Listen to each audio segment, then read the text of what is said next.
بسم اللہ الرحمن الرحیم۔ یہ طلاق کے معاملے ہمیں کیوں درپیش آتے ہیں، اس کی وجہ کیا ہے؟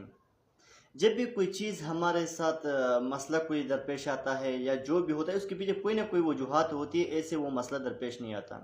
لہٰذا طلاق کی وجہ کیا ہے، آج اس حوالے سے میں بات کروں گا۔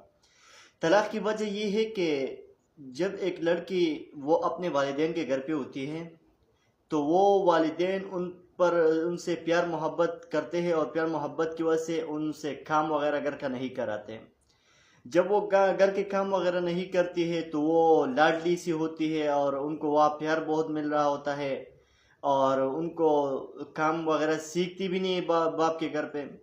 لیکن جب اس کی شادی ہو جاتی ہے، جب وہ شوہر کے گھر آتی ہے تو وہاں کام کاج وغیرہ کرنا ہوتا ہے۔ اسی طرح اپنا جو ہے اس کو اتنا پیار نہیں ملتا وہاں پہ جتنا وہ ماں باپ دیتے ہیں،